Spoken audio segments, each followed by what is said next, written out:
आणि मनसेचं शिष्टमंडळ भेटायला गेलं होतं. व्हीव्हीपॅटचा विषय येतो, ईव्हीएम मशीन नको अशा पद्धतीचं या स्थानिक स्वराज्य संस्थाच्या निवडणुका आहेत त्या अनुषंगाने ते विचारत आहेत आणि ते भेट आज घेतलेली आहे. तर त्या अनुषंगाने बैठक सुरू आहे सध्या. नाही पहिल्यापासूनच त्यांची ही मागणी आहे.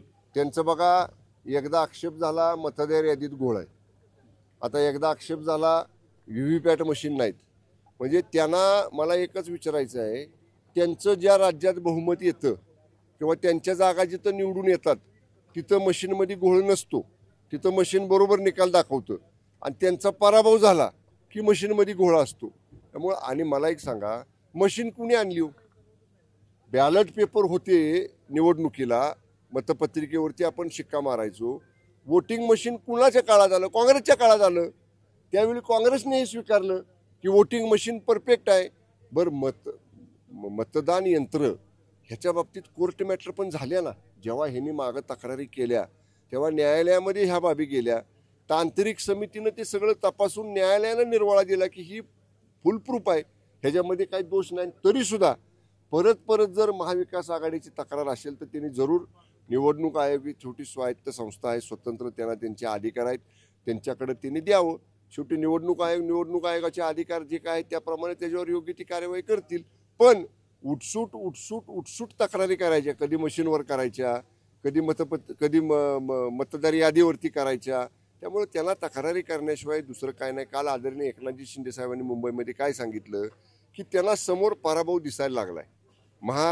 महाविकास आघाडीला येणाऱ्या स्थानिक स्वराज्य संस्थांच्या निवडणुकीचं चित्र काय असणार आहे हे आता दिसायला लागलं आणि त्याची कारणं अगोदरच शोधायचं काम सुरू आहे. मग आम्ही गेलो होतो निवडणूक आयोगाकडं, आम्ही 2दा गेलो होतो, आम्ही मतदार यादीवर आक्षेप घेतला होता, आम्ही व्हीव्हीपॅट मशीन नाहीत हे अगोदर नोंदवलेलं आहे रेकॉर्डवर. त्यामुळे हे बॅकग्राऊंड तयार करतायत की बाबा उद्या पराभव झाला तर कारणं काय द्यायची, त्यांना काम करू द्या. बघा आमचं काय चाललंय, आमचा मेळावा चाललाय, आम्ही पक्षाचा ध्येय धोरणं घेऊन सर्वसामान्य लोकांपर्यंत जातोय, आम्ही पक्ष संघटना बांधतोय. त्यामुळे आम्ही आमचं काम करत राहू. त्यांना काय तक्रारी करायचे ते सावकाश त्यांनी करू द्या. साहेब, संजय राऊतांनी काही वेळापूर्वी एक विधान केलंय. संजय राऊत म्हणतात की निवडणूक आयोगाची भूमिका ही भाजपची जोडे उचलणारी आहे आणि दुसरं म्हणजे बॅलेट पेपरवर निवडणुका घ्यायला निवडणूक आयोग का घाबरतो? मग का गेला म्हणा काल निवडणूक आयोगाकडे? जर तुमचा निवडणूक आयोगावर विश्वास नाही, निवडणूक आयोग तुम्ही म्हणताय त्याप्रमाणे जर काही चुकीचं काम करते असं तुमचं म्हणणं आहे, मग काल त्यांच्या दारात का गेला? तुमचे ते नेते पहिल्या नंबरच्या खुर्चीवर बसले होते, युवराज पण होते, नेत्यांचे भाऊ पण होते. मग आम्हाला सांगा, एका बाजूला म्हणायचं निवडणूक आयोगावर आमचा विश्वास नाही आणि मग त्यांच्याच दारात जायचं परत न्याय मागायला, ही कुठली पद्धत आहे? एका तोंडानं बोला ना म्हणावं.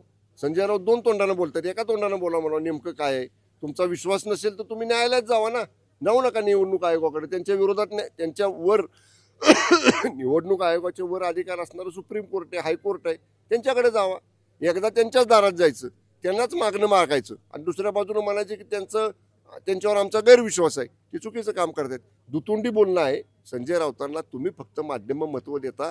हिथं आता एवढी लोक जमलीत ना, सामान्य माणसाला विचारा, बूम बाजूला ठेवा आणि तुम्ही प्रतिनिधी म्हणून जाऊन विचारा संजय राऊतांबद्दल तुमचं काय मत आहे. तुम्ही दाखवू सुद्धा नका आम्ही माध्यमाचे प्रतिनिधी आहे. तुम्हाला संजय राऊताबद्दलची सामान्य माणसाची प्रतिक्रिया ऐकायला मिळेल. आलं लक्षात? धन्यवाद. ठीक आहे.